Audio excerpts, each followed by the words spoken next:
ہم وہی کہیں گے جو ہمارا دین ہم کو بتاتا ہے. عمل کرو تو تمہارا بھلا ہے.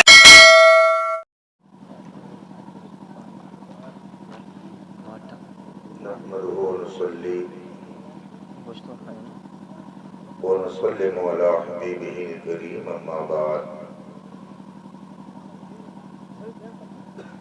أعوذ بالله من الشيطان الرجيم. بسم الله الرحمن الرحيم. ومن يطع الله ورسوله فقد فاز فوزا عظيما. صدق الله العظيم وصدق رسوله النبي الأمين الكريم ونحن على ذلك لمن الشاهدين والشاكرين والحمد لله رب العالمين. حاضرین باوقار، السلام علیکم ورحمۃ اللہ تعالی وبرکاتہ.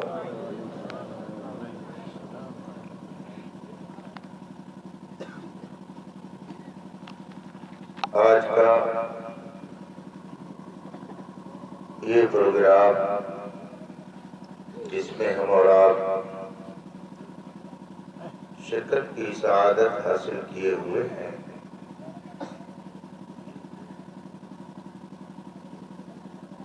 محفل پاک سجانے والے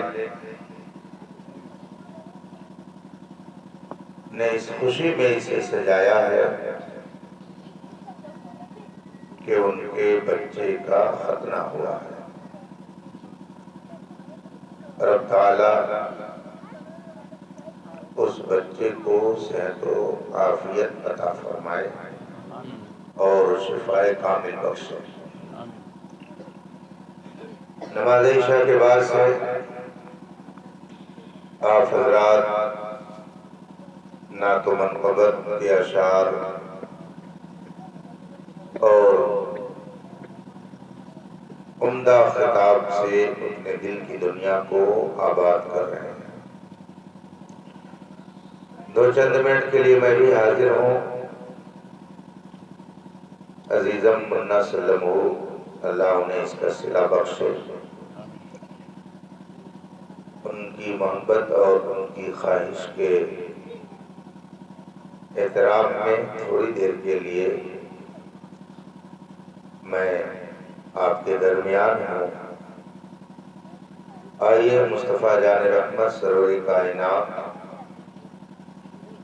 فخر موجودات صلی اللہ علیہ وآلہ وسلم کی بارگاہ ناز میں درود و سلام کا نذرانِ عقیدت پیش کریں اور پڑھیں. اللہم صلی علی سیدنا و مولانا محمد معدن الجود والکرم وآلہ کرام اجمعین.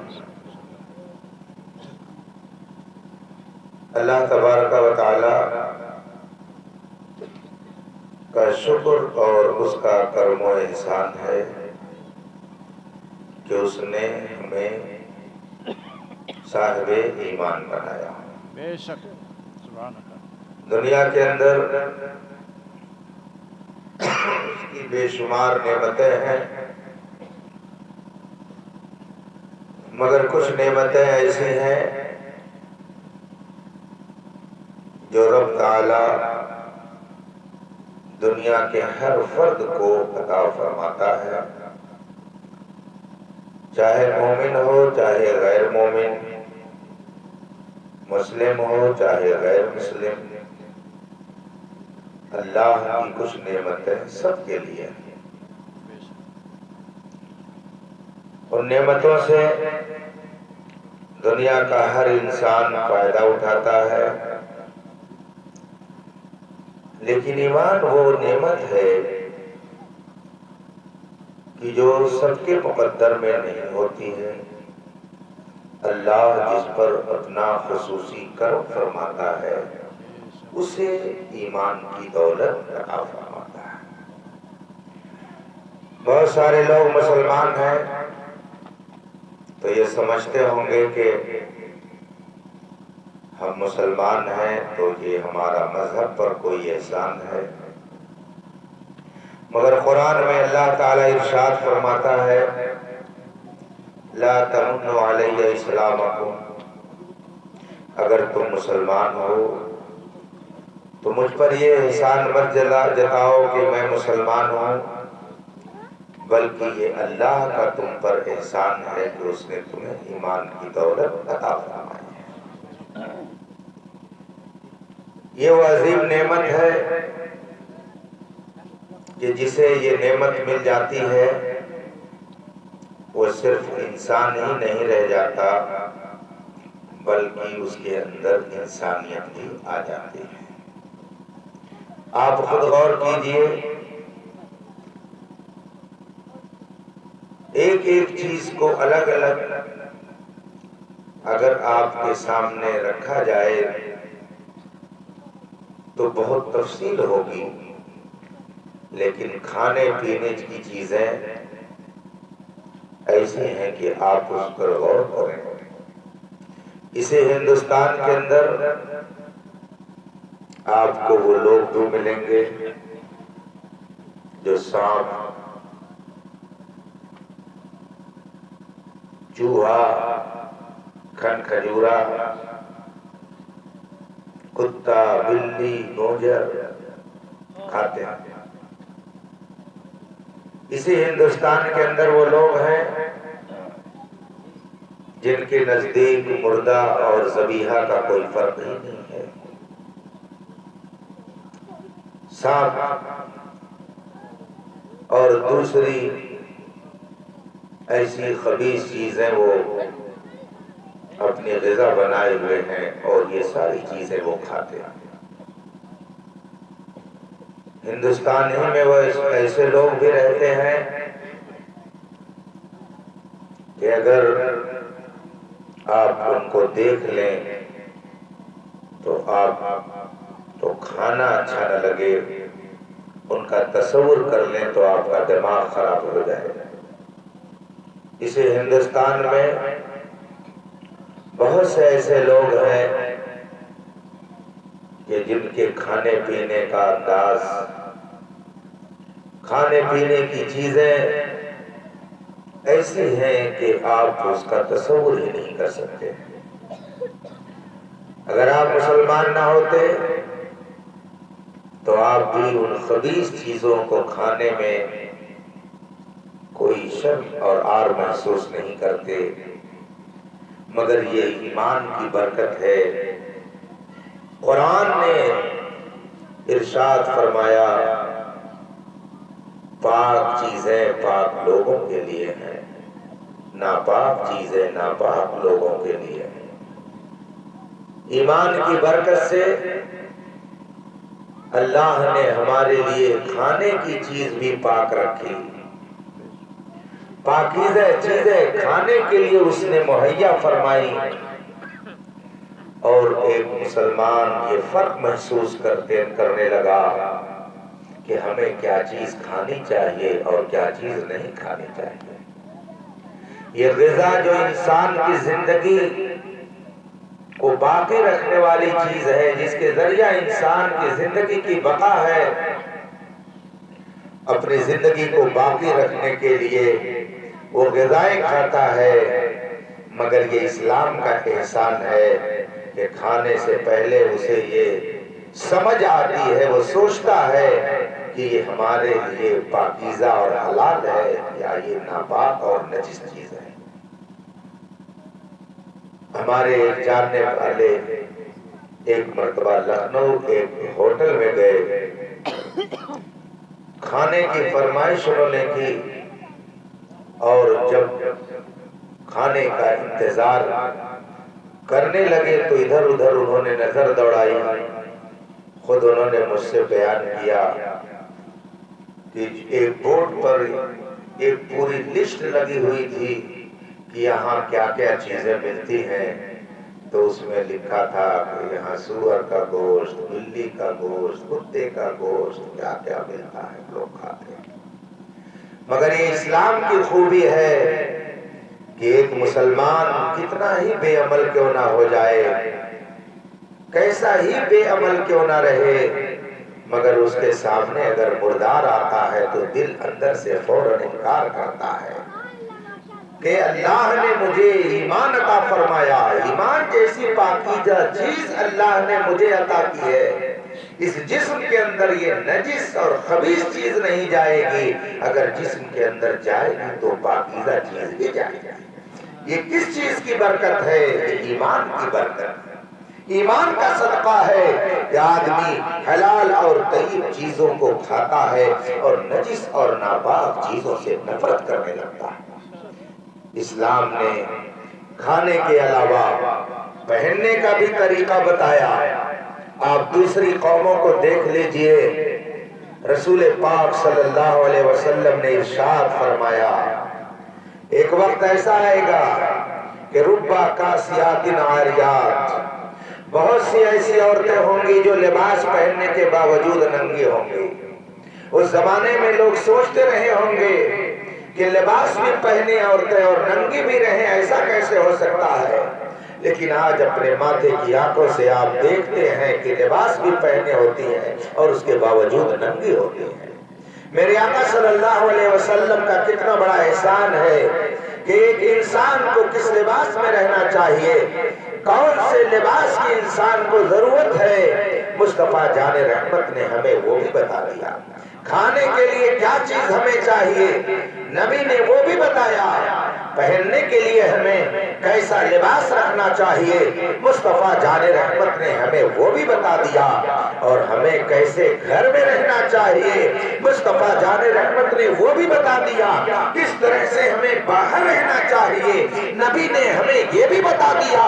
مصطفیٰ جان رحمت کا یہ احسان ہے کہ انہوں نے ہمیں انسانیت کا جوہر عطا فرما دیا، اور جس کے اندر یہ جوہر آ جاتا ہے وہ تنہا انسان نہیں رہتا ہے، انسانیت کے اعلیٰ مقام پر پہنچ کر دنیا والوں کے لیے وہ رہنما اور امام بن جاتا ہے۔ اور کہنے والے یہ کہہ دیتے ہیں کہ نبی کا صدقہ ہے کہ خود نہ تھے جو راہ پر اوروں کے ہادی بن گئی، کیا نظر تھی جس نے مردوں کو مسیحا۔ تو یہ نبی کریم صلی اللہ علیہ وسلم کا احسان ہے۔ پھر ایک مسلمان کتنا نفع بخش ہوتا ہے، ایمان لانے کے بعد اس کا مقام کیسا ہو جاتا ہے۔ میرے آقا سرور کونین صلی اللہ علیہ وسلم، بخاری شریف کی حدیث ہے کہ آقا کریم صلی اللہ علیہ وسلم صحابہ کرام کے ساتھ تشریف فرما تھے، اتنے میں میرے آقا صلی اللہ علیہ وسلم نے ارشاد فرمایا، صحابہ سے مخاطب ہو کے فرمایا، ان من الشجرۃ الشجرہ لا يسقط ورقها۔ اے میرے صحابہ بتاؤ، درختوں میں سے ایک درخت ایسا ہوتا ہے جس کا پتا جلدی ٹوٹتا نہیں ہے، ایک درخت ایسا ہے جس کا پتا جلدی ٹوٹتا نہیں ہے۔ میرے صحابہ بتاؤ کہ وہ کون سا درخت ہے؟ وہ درخت مسلمان کی طرح ہوتا ہے۔ حضرت سیدنا عبداللہ ابن عمر رضی اللہ تعالیٰ عنہما ہیں، فرماتے ہیں کہ میرے دل میں بات آ رہی تھی کہ میں نبی سے بتا دوں کہ فلاں درخت ہے، مگر میں چھوٹا تھا، میری عمر کم تھی، میرے درمیان بڑے بڑے صحابہ بیٹھے تھے، سب کا ذہن جنگلی درختوں کی طرف جا رہا تھا، سب غور کر رہے ہیں کہ وہ کون سا درخت ہے جس کے بارے میں نبی نے یہ فرمایا کہ وہ مومن کی طرح ہوتا ہے، اس کا پتا جلدی ٹوٹتا نہیں ہے۔ سب جنگلی درختوں کی طرف اپنا تصور لے جا رہے تھے، مگر میں بار بار سوچ رہا تھا کہ ہو نہ ہو رسول پاک جس درخت کی طرف اشارہ کرنا چاہتے وہ فلاں ہی درخت، مگر فرماتے ہیں میری عمر کم تھی، میں چھوٹا تھا، دیگر صحابہ مجھ سے عمر میں زیادہ تھے، اس لیے مجھے حیا آ رہی تھی کہ میں بڑوں کے بیچ بولوں، مجھے شرم آ رہی تھی کہ میں ان کے سامنے بولوں، اس لیے میں خاموش تھا۔ صحابہ سے مصطفیٰ جان رحمت پوچھ رہے ہیں بتاؤ وہ کون سا درخت ہے جس کے بارے میں تم سے پوچھنا چاہتا ہوں۔ صحابہ کرام تھوڑی دیر تک غور کرتے رہے، مگر انہوں نے غور کرنے کے بعد حضور کی بارگاہ میں عرض کی، یا رسول اللہ آپ ہی ارشاد فرمائیں، اللہ رسول زیادہ بہتر جانتے ہیں کہ وہ کون سا درخت ہے جو مسلمان کی طرح ہوتا ہے، جس کے پتے جلدی ٹوٹتے نہیں ہیں۔ یا رسول اللہ آپ ہی ارشاد فرمائیں۔ میرے آقا صلی اللہ علیہ وسلم نے ارشاد فرمایا کہ وہ کھجور کا درخت ہے جس کے پتے جلدی ٹوٹتے نہیں ہیں، جو مسلمان کی طرح ہوتا ہے۔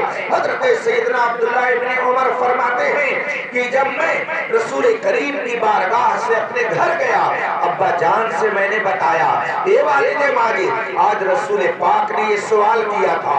سارے صحابہ کا ذہن کسی جنگلی درخت کی طرف جا رہا تھا۔ میں سوچ رہا تھا کہ لاؤ میں بتا دوں کہ وہ فلاں درخت ہے۔ میں کھجور ہی کا درخت سمجھ رہا تھا جس کی طرف رسول پاک اشارہ فرمانا چاہتے تھے، مگر مجھے بڑوں کے بیچ بولتے ہوئے شرم آ رہی تھی۔ بڑے بڑے صحابہ تھے، اس لیے ان کے سامنے میں نے بولنا پسند نہیں کیا۔ حضرت عمر رضی اللہ تعالیٰ عنہ اپنے شہزادے کی حوصلہ افزائی کرتے ہوئے فرماتے ہیں کہ میرے بیٹے اگر تو نے جواب دے دیا ہوتا اور تو نے بتا دیا ہوتا تو میں تمہاری ذہانت اور حاضر جوابی سے بہت خوش ہو جاتا۔ میں خوش ہو جاتا کہ میرے بیٹے کو رب نے ایسا ذہن دیا ہے کہ وہ نبی کے اشاروں کو بھی سمجھ جایا کرتا ہے۔ اب اس حدیث پاک کی شرح کرتے ہوئے محدثین کرام فرماتے ہیں کہ آخر رسول پاک نے اس درخت کو ایک مسلمان کی طرح کیوں فرمایا؟ اس درخت کے اندر کیا خوبی ہے؟ محدثین کرام فرماتے ہیں کہ کھجور کے درخت میں کئی خوبیاں ہیں۔ پہلی خوبی تو یہ ہے کہ اگر اسے آپ زمین پر لگا دیجئے تو روزانہ اسے پانی دینے کی ضرورت نہیں ہے، وہ اپنے مالی اور باغبان کو زیادہ پریشان نہیں کرتا ہے۔ دوسری خوبی یہ ہے کہ جب اس کا درخت صحیح ہو جاتا ہے اور اس میں پھل آنا شروع ہوتے ہیں تو جو ہی پھل آنا شروع ہوا وہ قابل استعمال ہو گیا اور ابھی کچھ گدرا گیا، تھوڑا پک گیا، اس وقت سے ہی وہ کام آنا شروع ہو گیا۔ اگر اسے توڑ کر کے رکھ لیا جائے، اس کو خشک کر دیا جائے، سکھا دیا جائے تو وہ مہینوں نہیں سالوں آپ کے گھر میں چھوہارے کی شکل میں رہے گا۔ اور اگر کبھی ضرورت پڑے اور رات میں کھانا نہ ہو تو کھجور کھا کے پانی پی لیجئے، سیرابی محسوس ہو جائے گی۔ اور اگر آپ نے کھجور کے درخت پر کھجور کو چھوڑ دیا اور وہ پک گیا تو اس کی لذت میں اور اضافہ ہو جاتا ہے، اسے بھی کھا کر کے آپ نفع اٹھائیے، پک جائے تو بھی نفع اٹھائیے۔ اور اگر پکا نہیں ہے، خشک ہو گیا اور آپ نے گھر میں رکھ دیا تو وہ مہینوں نہیں سالوں آپ کے گھر میں رکھا رہے۔ یہ تو کھجور کے اس پھل کی خوبی ہوئی۔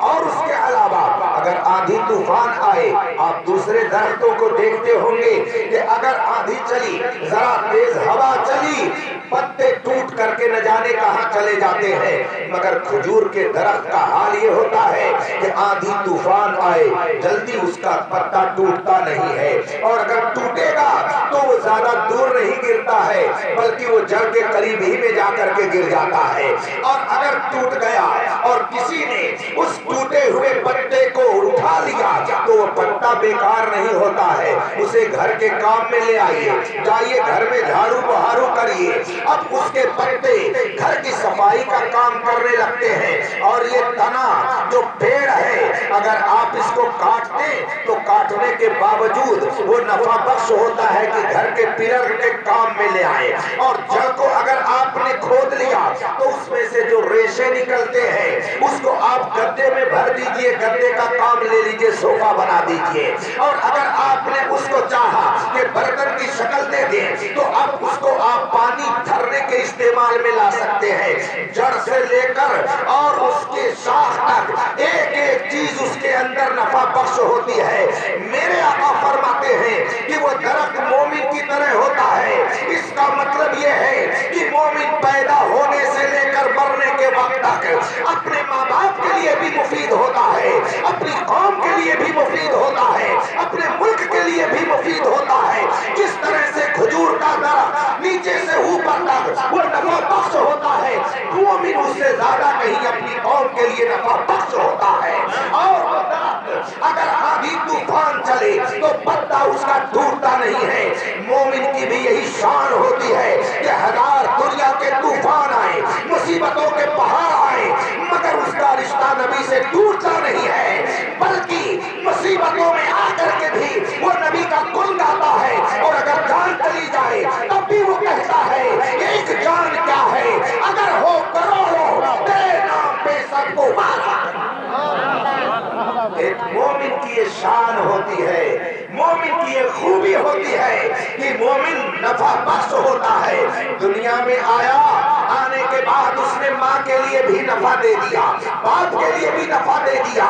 ماں کے لیے نفع یہ کہ اگر ماں باپ کے گھر میں بیٹے نہ پیدا ہو، بیٹیاں نہ پیدا ہو تو ماں نہ بن پائے گی۔ عورت اگر ماں بنتی ہے تو بیٹوں کی بدولت، اب جب تک وہ ماں نہیں بنے گی وہ یہ شرف نہیں پا سکتی ہے، وہ یہ نہیں کہہ سکتی ہے کہ میرے قدموں کے نیچے جنت ہے۔ بیٹا جب پیدا ہوگا، بیٹی جب گھر میں آئے گی تو ماں کا یہ مقام بنے گا کہ اس کے قدموں کے نیچے جنت ہے۔ بیٹا پیدا ہوا، عورت ماں بن گئی اور اس کے قدموں کے نیچے رب نے جنت رکھ دی، اور جب تک ماں نہیں بنی تھی تب تک اس کے قدموں کے نیچے جنت نہیں تھی۔ بیٹا آیا، ماں کے لیے نفع بخش ہوا، باپ کے لیے نفع بخش ہوا۔ میں نے کوئی ایسی حدیث نہیں پڑھی جس میں رسول پاک صلی اللہ علیہ وسلم نے یہ فرمایا ہو کہ سب سے اچھا باپ وہ ہے کہ جو روزانہ اپنے بیٹے کو لے جا کر کے مارکیٹ میں مٹھائی کھلائے۔ سب سے اچھا باپ وہ ہے کہ جو روزانہ 2-2 ہزار کا اس کو کپڑا پہنا کر کے مارکیٹ میں گھمائے۔ میں نے یہ حدیث کہیں نہیں پڑھی جس میں رسول پاک نے یہ فرمایا ہو سب سے بڑھیا باپ وہ ہے جو خوب شاندار مرقل غذائیں، عمدہ کھانا اپنے بیٹے کو کھلائے۔ رسول پاک نے کہیں یہ نہیں فرمایا کہ سب سے بہترین باپ وہ ہے جو خوب زیادہ پراپرٹی اپنے بیٹے کے نام لکھ کر کے دنیا سے جائے۔ رسول پاک ارشاد فرماتے ہیں سب سے بہترین باپ وہ ہے کہ جس نے اپنے بیٹے کی ایسی اچھی تربیت کر دی کہ وہ دنیا میں تب تک رہے، اسلام کا سچا سپاہی بن کر کے رہے، صحیح تعلیم اس کو دے دے۔ اس سے بہتر اور دنیا کے اندر کوئی باپ نہیں ہو سکتا ہے۔ اس سے پتا چلا کہ باپ کی بھی ذمہ داری ہے، ماں کی بھی ذمہ داری ہے۔ رسول پاک صلی اللہ علیہ وسلم نے بھی لوگوں کی پرورش فرمائی ہے، گھر میں بھی بچوں کی پرورش فرمائی۔ صحابہ کرام کے ہاں جب بچے کی ولادت ہوتی وہ رسول پاک کی بارگاہ میں لے کر کے جاتے، عرض کرتے یا رسول اللہ، اللہ نے یہ نعمت عطا فرمائی ہے۔ میرے آقا صلی اللہ علیہ وسلم کھجور منگاتے، کوئی شیرینی منگاتے، منہ میں ڈالتے اور برکت کے لیے اس بچے کے منہ میں ڈال دیتے۔ اب بچے کے منہ میں نبی کریم کا لعاب پہنچ جاتا، جہاں منہ میں لعاب پہنچتا تھا بچپن ہی سے اس کے اندر محبت نبی کا جذبہ بیدار ہونے لگتا تھا، اور جب بچہ بڑا بن جاتا تھا تو وہ ماں سے بھی محبت کرتا، باپ سے بھی محبت کرتا، اللہ اور رسول سے بھی محبت کرتا۔ لیکن دنیا کے اندر اس کے اندر اگر سب سے زیادہ محبت پائی جاتی تو اللہ اور رسول کی محبت پائی جاتی۔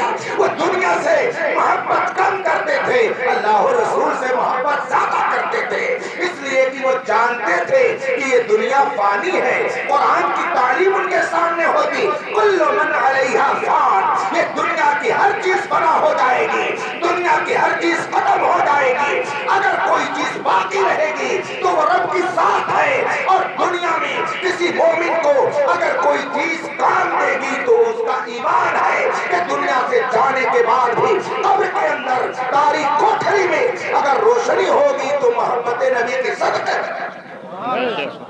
میرے آقا صلی اللہ علیہ وسلم بچوں کی تربیت کیسے فرماتے؟ آپ نے نہ جانے کتنی مرتبہ یہ واقعہ سنا ہوگا کہ حضرت امام علی مقام بچپنے کے ایام میں رسول پاک کی بارگاہ میں حاضر تھے، اور کہیں سے صدقے کا کھجور آئی ہوئی تھی۔ امام علی مقام نے اپنے منہ میں ڈال لی، بچپن کا زمانہ تھا۔ آقا صلی اللہ علیہ وسلم نے جب دیکھا کہ شہزادے نے منہ میں کھجور رکھ لی اور یہ کھجور صدقے کی ہے، فوراً آپ نے فرمایا چھی چھی چھی، ہم نبی اور آل نبی صدقہ نہیں کھاتے ہیں، ہم صدقے کا مال نہیں کھاتے ہیں، نکالو نکالو، پھینکو اس کو۔ بچپن سے اس تربیت کے ذریعہ رسول پاک نے یہ سبق دے دیا کہ اگر میں اپنے شہزادوں کے بچپن میں ان کی تربیت کے لحاظ سے اتنا خیال رکھتا ہوں تو اے میرے ماننے والوں، تمہارے گھر میں بھی اگر بچہ ہو تو اس کی تربیت کا تم بھی خیال رکھنا۔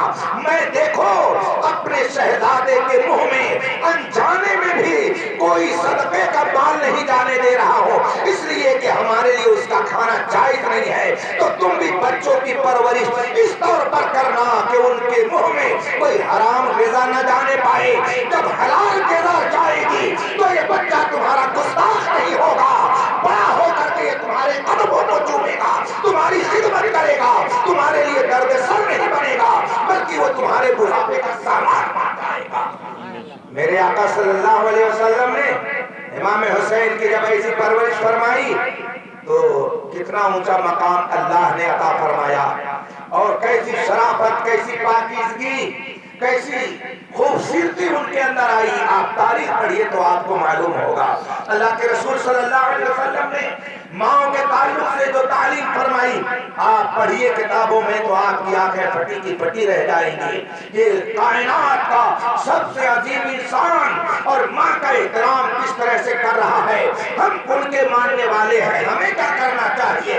حدیث ہے، آپ نے واقعہ پڑھا ہوگا، میرے آقا صلی اللہ علیہ وسلم تشریف فرما تھے، صحابہ کے جھرمٹ میں بیٹھے تھے، اور وہ صحابہ کہیں دور سے باہر سے آئے ہوئے تھے۔ آقا کریم صلی اللہ علیہ وسلم نے دیکھا ایک خاتون آ رہی ہے، ایک ضعیفہ عورت آ رہی ہے۔ آقا کریم صلی اللہ علیہ وسلم کھڑے ہو گئے اور ان کے لیے اپنی چادر مبارک کو بچھا دیا اور اس پہ ان کو بیٹھایا۔ حضور صلی اللہ علیہ وسلم کے پاس وہ بیٹھ گئی اور آپ کا دست مبارک پکڑ کر کے کہتی ہے، یہ فلاں مجھے یہ ضرورت ہے، اسے پوری کرو۔ میرے آقا صلی اللہ علیہ وسلم نے ان کی ضرورت کو پوری فرمایا، ان کی بات کو سنا۔ جب ان کی ضرورت پوری کر دی وہ چلی گئی۔ جو صحابہ بیٹھے تھے انہوں نے عرض کی، یا رسول اللہ، یہ کون خاتون تھی کہ جن کی تعظیم کے لیے آپ کھڑے ہو گئے، جن کے لیے آپ نے چادر مبارک بچھا دی، آپ نے جن کی ضرورت کو فوراً پوری کیا، جس انداز سے وہ آپ کے پاس آئی کہ آپ کا موڑا پکڑ کر کے ہلایا، یہ فرا میری یہ ضرورت پوری کر، آخر یہ کون ہے؟ آقا صلی اللہ علیہ وسلم ارشاد فرماتے ہیں، اے میرے پیارے صحابہ، کیا تم نہیں جانتے ہو یہ ضعیفہ جو آئی تھی یہ میری دائی حلیمہ ہے جنہوں نے مجھے دودھ پلایا تھا۔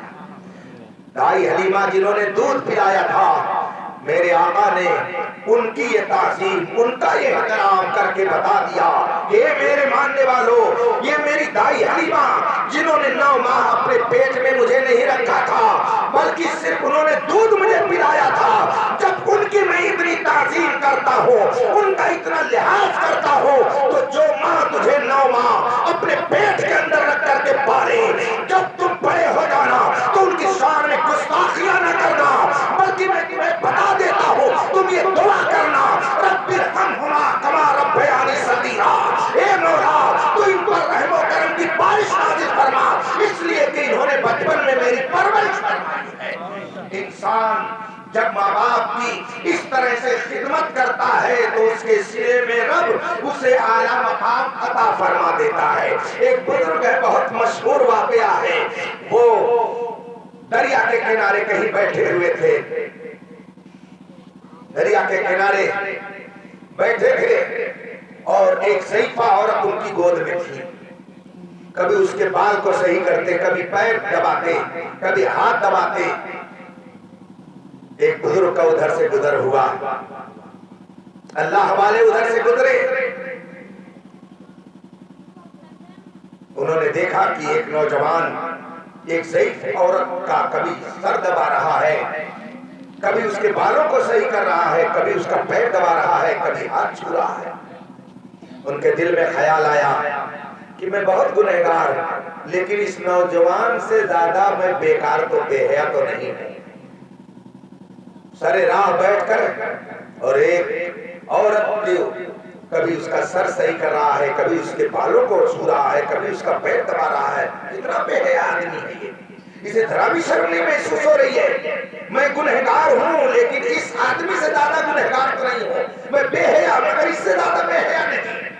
یہ وہ سوچتے ہوئے گزر رہے تھے، اتنے میں اس بیٹھے ہوئے شخص نے بلایا، کہا ادھر آئیے حضور ادھر آئیے۔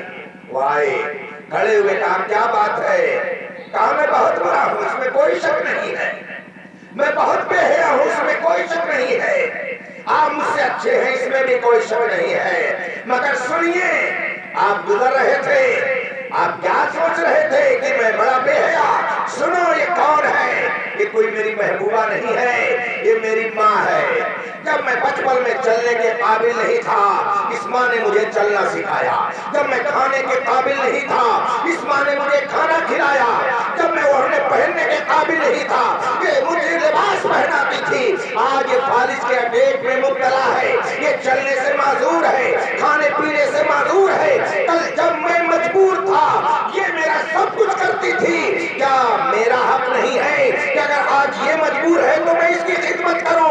اور سنو یہ اسی ماں کی خدمت کا صلہ ہے کہ چلتے ہوئے جو تم دل میں سوچ رہے ہو، رب نے اس کا علم مجھے یہی عطا فرمایا۔ اس سے پتہ یہ چلا کہ جو ماں باپ کی سچی خدمت کرتا ہے، رب اسے ولایت کا درجہ عطا فرما دیتا ہے۔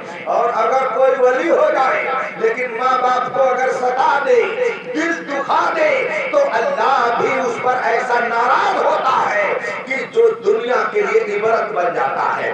بخاری شریف کا واقعہ میرے عزیز طلبہ نے سنا ہوگا، پڑھا ہوگا۔ بخاری شریف میں واقعہ ہے، اللہ کے رسول صلی اللہ علیہ وسلم نے بیان فرمایا کہ پہلی امت کے ایک بزرگ تھے، اللہ والے تھے، جن کا نام حضرت جریج ہے۔ جریج نامی ایک بزرگ گزرے ہیں پہلے نبی کی امت میں۔ میرے آقا سرور کونین صلی اللہ علیہ وسلم نے ان کا واقعہ بیان فرمایا۔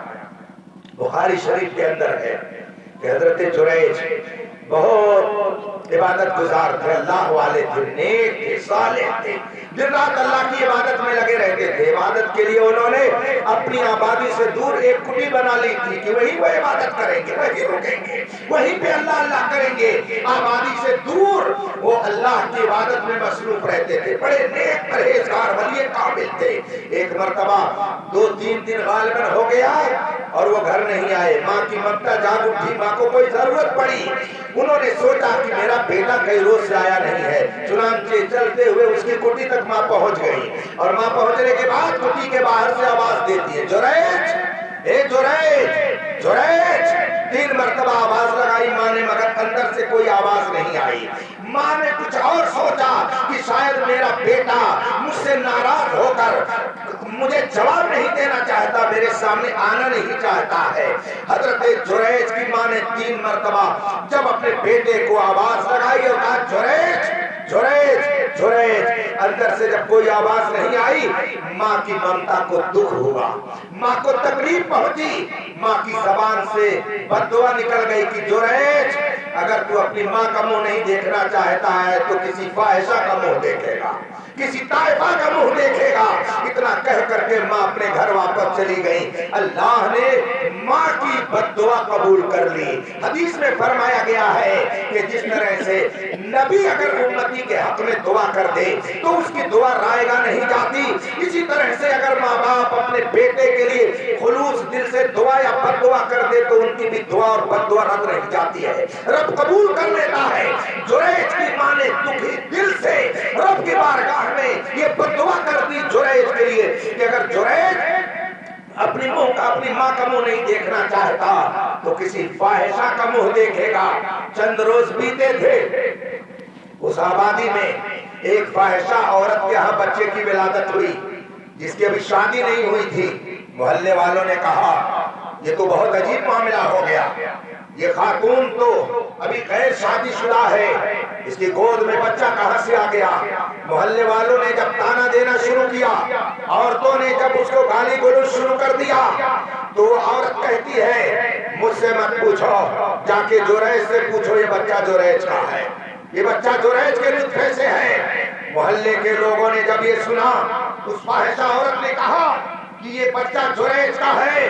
محلے کے جتنے لوگ تھے سب آپے سے باہر ہو گئے، یا اللہ ہم تو یہ سمجھتے تھے کہ جریج بڑا متقی ہے، بڑا پرہیزگار ہے، کٹی میں بیٹھ کر اللہ اللہ کر رہا ہے، مگر آج پتا چلا کہ جریج کتنا بڑا کانڈ کر کے بیٹھا ہے۔ آج یہ پتا چلا کہ وہ تصوف میں نہیں ہے بلکہ وہ مکاری کا لباس پہنے ہوئے ہے۔ جریج کے بارے میں طرح طرح کی بکواس لوگ کرنے لگے۔ نوجوانوں نے پھاوڑا لیا، کدال لی، ہاتھ میں ہتھیار لیا، لاٹھی ڈنڈا چپل جوتے لیے اور دوڑتے ہوئے ان کو موقع مل گیا تماشائی کا۔ چنانچہ دوڑتے ہوئے سب لوگ جریج کی کٹی کے پاس پہنچے اور منٹوں سیکنڈوں میں اس کی کٹی کو توڑ پھوڑ کر کے برابر کر دیا۔ جریج حیران ہے، معاملہ کیا ہے؟ میں نے تو کوئی غلط کام نہیں کیا ہے۔ اور جو ہی لوگوں نے کٹی کو توڑ کر کے پھینکا، کوئی چپل مار رہا ہے، کوئی جوتا مار رہا ہے، کوئی ڈنڈے مار رہا ہے، کوئی لاٹھی مار رہا ہے، کوئی گالی دے رہا ہے، اور جریج یہی کہہ رہے ہیں بتاؤ میں نے کیا کیا ہے، میرا جرم کیا ہے، تم مجھے کیوں مار رہے ہو؟ نوجوان جواب دیتے ہیں اتنی بڑی گندی حرکت کرنے کے باوجود پوچھتے ہو کہ میں نے غلط کیا کام کیا ہے؟ ہم تو تمہیں متقی پرہیزگار سمجھتے تھے، اللہ والا سمجھتے تھے، مگر آج پتا چلا کہ تم نے کٹی اس لیے بنا رکھی ہے تاکہ بدکاری کرو، بہیائی کرنے کے لیے تم نے یہ کٹی بنا رکھی ہے اور مار رہے ہیں۔ یہ بات شدہ جریج کی ماں تک پہنچ جاتی ہے۔ جریج کی ماں کو اطلاع ہوئی کہ میرے بیٹے کے ساتھ یہ حرکت کی جا رہی ہے۔ ماں کی ممتا ایسی ہوتی ہے کہ بیٹا کتنا بڑا مجرم کیوں نہ ہو، ایسی ہی وہ سزا ماں کو کیوں نہ دیتا ہو، لیکن اگر بیٹا کہیں مصیبت میں ہوتا ہے تو ماں کا دل فوراً پھر آتا ہے، اس کی آنکھوں سے آنسو گرتے ہیں، رب کی بارگاہ میں وہ دعا کرتی ہے مولا تو میرے بیٹے کی حفاظت کرنا۔ ہر ماں کی ممتا یہی کہتی ہے۔ چنانچہ آپ ماؤں کا جائزہ جا کر کے لیجئے تو پتا چلے گا، جن کے گھر ختنہ ہوا ہے آپ ان کی ماں کا حال معلوم کیجئے اور لوگوں سے پوچھئے کہ اگر ٹھنڈک کا مہینہ ہے اور گھر میں فرض کر لیجئے مان لیجئے کہ کوئی بستر نہ ہو، ایک ہی بستر ہو کہ جس پر ماں اپنے بیٹے کو لے کر کے سو رہی ہو اور بیٹے نے اگر رات میں بستر پر پیشاب کر دیا تو بتائیے کیا ماں اپنے بیٹے کو اس بھیگے ہوئے بستر پر سلائے گی؟ نہیں سلائے گی۔ دوسرا کوئی بستر بھی نہیں کہ بدل سکے۔ ماں ایسے عالم میں کرتی کیا ہے؟ بستر کو ادھر ادھر سے کر کے خود اس بستر پر سو جاتی ہے اور اپنے بیٹے کو اپنے سینے پر سلا لیتی ہے کہ بیٹے کو کہیں ٹھنڈک نہ لگنے پائے۔ جس ماں کی محبت ایسی ہو کہ خود وہ بھیگے ہوئے بستر پر ٹھنڈک کے موسم میں سو جانا گوارا کرے اور بیٹے کو جگر پر رکھ کر کے سلائے، اس ماں کی ممتا کا ہمیں اور آپ کو صحیح اندازہ نہیں ہو سکتا ہے۔ حضرت جریج کی ماں کو جب پتا چلا کہ میرے بیٹے کے ساتھ یہ حرکت ہو رہی ہے، دوڑی ہوئی وہاں سے آتی ہے، آ کر کے جب منظر دیکھتی ہے ان کی آنکھوں سے بھی آنسو جاری ہو جاتا ہے۔ یا اللہ یہ ماجرا کیا ہے؟ مگر فوراً یہ سمجھ جاتی ہے وہ نہ ہو میری بد دعا کا کچھ نہ کچھ اس پر اثر ضرور ہو گیا ہے۔ حضرت جریج کی پٹائی ہو رہی ہے، لوگ حضرت جریج کو مار رہے ہیں۔ حضرت جریج نے دل ہی دل میں رب کی بارگاہ میں عرض کی مولا جریج کی حفاظت فرما، اس کی عزت کی حفاظت فرما، اگر جریج غلط ہے تو مولا تو سزا دے اور اگر جریج صحیح ہے تو مولا صحیح اور غلط کے امتیاز کے لیے کوئی تدبیر ہمارے لیے تو پیدا فرما دے، کوئی راستہ پیدا فرما دے۔ اتنے میں اللہ کی طرف سے حضرت جریج کے دل میں یہ بات ڈالی جاتی ہے کہ اے جریج تم لوگوں سے کہو کہ اگر یہ نطفہ میرا ہے تو اس بچے سے پوچھ لو، یہ بچہ خود بتائے گا کہ یہ نطفہ میرا ہے کہ نہیں ہے۔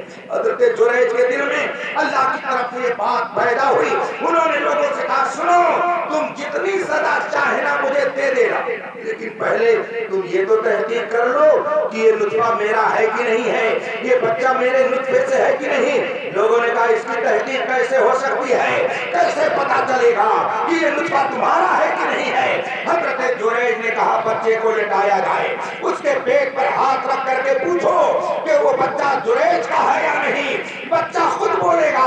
نوجوانوں نے جب یہ سنا پھر دوبارہ پٹائی کرنے لگے، ہمارا مذاق اڑاتے ہو، یہ بچہ بتائے گا، یہ بچہ بولے گا کہ نطفہ تمہارا ہے کہ نہیں ہے؟ حضرت جریج نے کہا یہ کام کر کے تو دیکھو۔ چنانچہ بڑے بوڑھوں نے کہا کہ چلو آزما لیا جائے۔ بچے کو زمین پہ لٹایا گیا، اس کے پیٹ پر ایک آدمی نے ہاتھ رکھا اور پوچھا بتا کیا تو جریج کے نطفے سے ہے؟ اللہ نے حضرت جریج کی عزت کی حفاظت کے لیے بچے کو گویائی عطا فرما دی۔ بچہ بول پڑا کہ میں جریج کے نطفے کا نہیں ہوں، کسی اور کا ہوں، یہ غلط ہے۔ میری ماں نے جریج پر غلط الزام رکھا ہے۔ حضرت جریج کی سمجھ میں بات آ جاتی ہے کہ میری ماں نے بددعا کی تھی کہ اگر تو میرا تو نہیں دیکھنا چاہتا تو کسی فاحشہ کا منہ دیکھے گا۔ رب نے ان کی بددعا کو قبول کر لیا، جس کے نتیجے میں آج میں ایک فاحشہ کا منہ دیکھتا۔ میرے بھائیو سمجھو کہ اسلام ہمیں کیا تعلیم دیتا ہے۔ کتنے دن انسان دنیا میں رہے گا؟ 70 سال، 80 سال، 90 سال۔ اس کے بعد میں پھر کیا ہوگا؟ یہ ساری رنگ رلیاں ہی رہ جائیں گی۔ جن کے محلوں میں ہزاروں رنگ کے فانوس تھے، جھاڑ ان کی قبر میں ہے اور نشا کچھ بھی نہیں۔ نہ جانے کتنے لوگ آئے اور چلے گئے۔ جن کے محلوں میں ہزاروں رنگ کے فانوس تھے، جھاڑ ان کی قبر میں ہے اور نشان کچھ بھی نہیں۔ جن کی آمد کی صدا سے گونجتے تھے آسمان۔ دیکھتے نہیں ہیں آج کل الیکشن چل رہا ہے، جب منتری آتا ہے، کوئی ایم پی آتا ہے، تو آگے پیچھے گاڑیاں چلتی ہیں ہارن دیتے ہوئے، سیٹی بجاتے ہوئے۔ جن کی آمد کی صدا سے گونجتے تھے آسمان، گورے بگلی کی جھپٹ میں پہلواں کچھ بھی نہیں۔ 4 دن کی چاندنی ہے، پھر اندھیری رات ہے، یہ تیرا حسن و شباب ہے نوجوان کچھ بھی نہیں۔ کس چیز پہ ناز ہے؟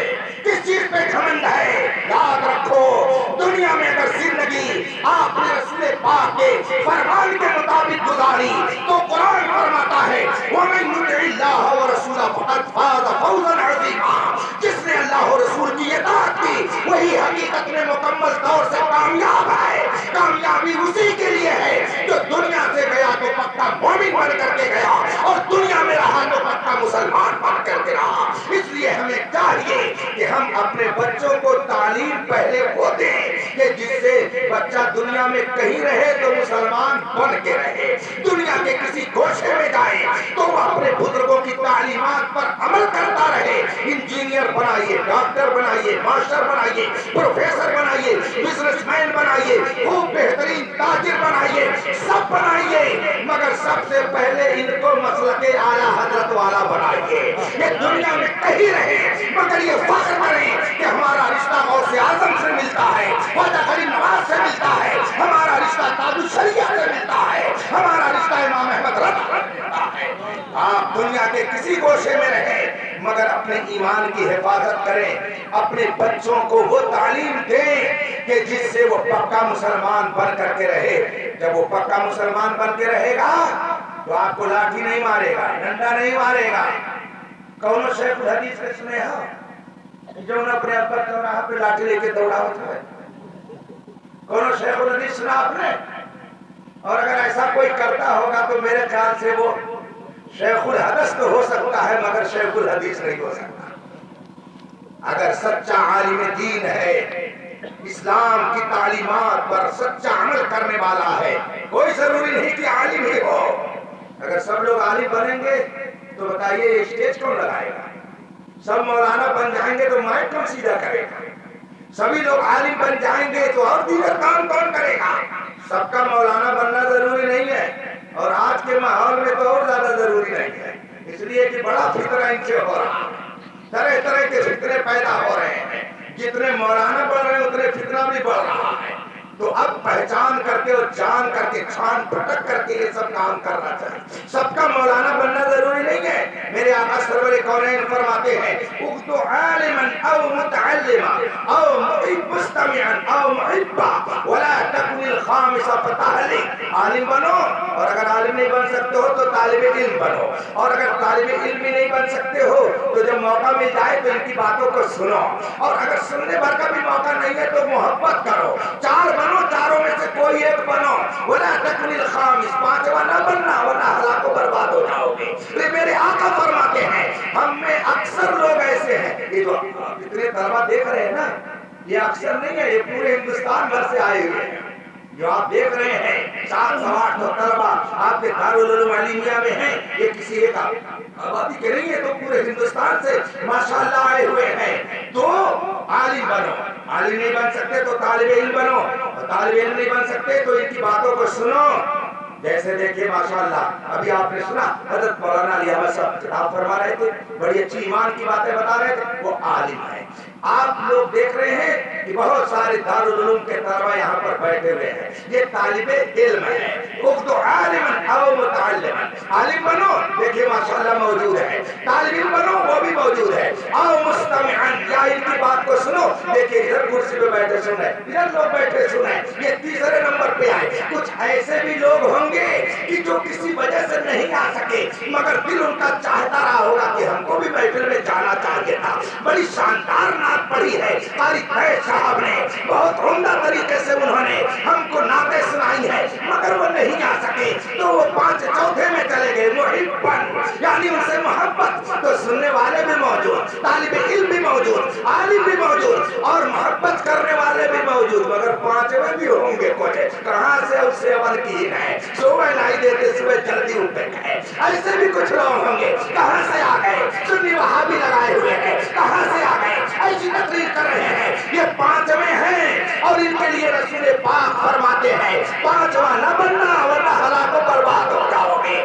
اللہ تبارک و تعالی ہمیں اپنے بچوں کو صحیح معنی میں مسلمان بنانے کی ہمیں توفیق عطا فرمائے۔ ہم ان کو پکا جب مسلمان بنائیں گے تو یہ دین کے بھی وفادار رہیں گے، یہ قوم کے بھی وفادار رہیں گے، سماج کے بھی وفادار رہیں گے، یہ ملک کے بھی وفادار رہیں گے۔ کوئی سچا مسلمان نہ اپنی قوم کا غدار ہوتا ہے، نہ اپنے ملک کا غدار ہوتا ہے، نہ اپنے سماج کا غدار ہوتا ہے۔ دیکھتے نہیں ہو ہندوستان پر انگریزوں نے جب قبضہ کیا، کسی کی ماں نے کوئی بچہ نہیں پیدا کیا تھا کہ جو آگے بڑھ کر کے انگریز جیسے ظالموں کے خلاف فتویٰ دیتا۔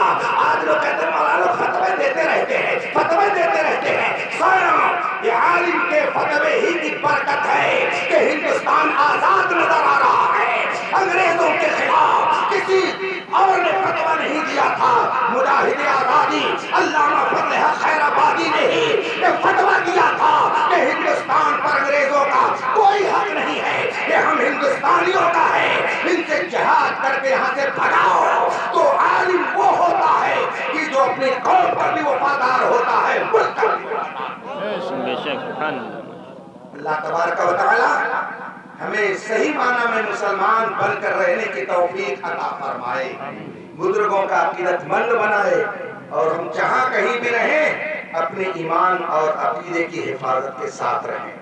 قابل مبارکباد ہیں وہ صاحب جنہوں نے اتنی اچھی محفل سجائی، اور یہ مدرسے کے طلبہ نے آ کر کے ان کی عزت بڑھائی، ورنہ 25 لوگ سے زیادہ ہم نے سمجھ اتنا ہے نا۔ تو سب لوگ ان طلبہ کا بھی شکر ادا کرو، ان طلبہ کا بھی شکر ادا کرنا چاہیے، اس لیے کہ یہی کل جا کر کے بڑے بڑے عالم، خطیب، امام، محدث بنیں گے، اور جہاں کہیں جائیں گے تو آپ کے جملہ پروگا کا نام ضرور وہاں پر آئے گا۔ اس لیے میرے بھائیوں، آپ مسجدوں کو آباد کیجئے، مدرسوں کی طرف توجہ دیجئے، دیندار بنیے۔ یہ دنیا کام نہیں آئے گی، دیکھتے نہیں ہو دنیا کا حال کیا ہے، وہ لنکا پلنکا لیے ہیں۔ کون قاری صاحب، وہ کون ہے جو آج کل بہت بڑا آدمی اور جیل کی روٹی کئی سال سے کھا رہا ہے، کیا نام ہے اس کا؟ وہ لوگ جانتے ہیں، ہمیں بتا پڑی۔ ہاں وہ دیکھو قاری صاحب جان رہے ہے نا، ہے نا، وہ میں نام نہیں لینا چاہتا، بہت لمکا پلنکا اس کے پاس ہے، بہت بڑے ہاسپٹل، بہت بڑی پراپرٹی، بہت بڑی آبادی، بہت بڑا شہر بنایا ہے، اتنی بڑی پراپرٹی، اتنا بڑا شہر، مگر قسمت تو دیکھو اتنی بڑی کوٹری میں جیل میں رہ رہا ہے۔ یہ ہے دنیا، اس کو دنیا کہتے ہیں۔ تاج محل دیکھنے کے لیے سب جاتے ہیں، مگر میں نے کبھی نہیں دیکھا کہ تاج محل میں جا کر کوئی شاہ جہاں اور ممتاز محل کی قبر کے پاس کھڑے ہو کر کے رو کر کے دعا کر رہا، مولا